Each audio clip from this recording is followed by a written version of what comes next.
Bilang ina, si Dina Tudora ang unang nagturo kay Jose ng pagbasa, pagsulat, at pagkikilala ng kagandahang tula.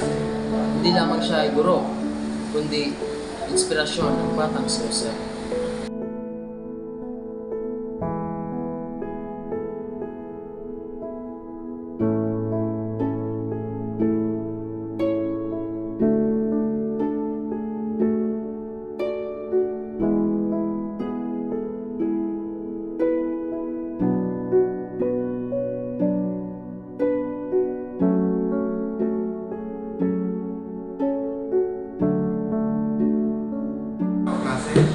May nais ko sa inyong bahagi ng lechong tula.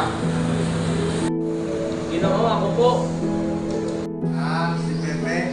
Halika dito, Pepe. Bahagi mo sa amin ng iyong tula. Sa payapang silong ng aming tahanan, isang ilaw na laging nariyan. Gabay sa gabi, ina sa liwanag, ang kanyang pag-ibig, tunay at wagas.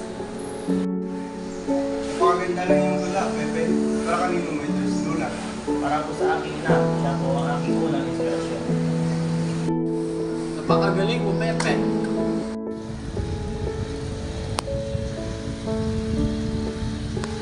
Jose, punta ka dito!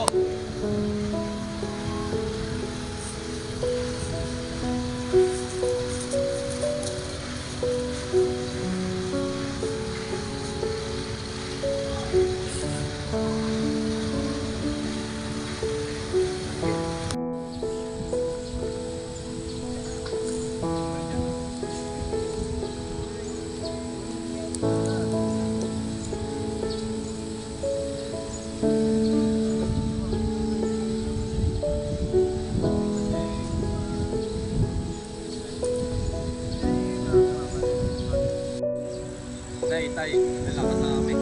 Sige, mag-ingat kayo. Nay, tay, ito po yung aking tula. Gusto ko mong ibahagi sa inyo. Sige nga, patingin. O ikaw, unang inspirasyon ng aking batang kaluluwa. Ikaw ang tapat na kagalakan ng aking pag-ibig at tula. Lumipas sa mga taon, si Jose Rizal ay lumalaking hindi lamang isang manunulat, kundi isang bayani. Ngunit sa kabila ng lahat ng tagumpay at sakripisyo, nanatili sa kanyang puso ang unang inspirasyon ng kanyang buhay.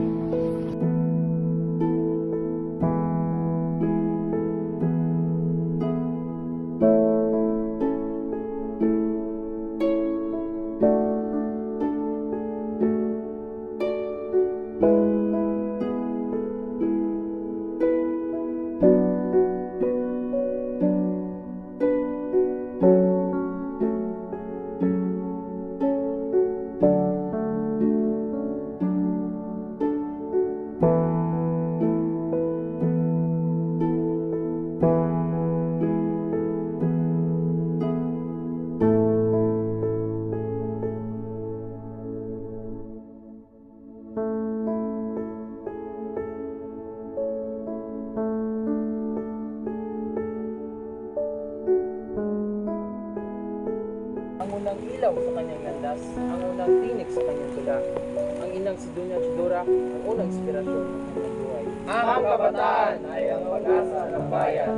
Ngunit ang ina ang unang liwanag ng bayan.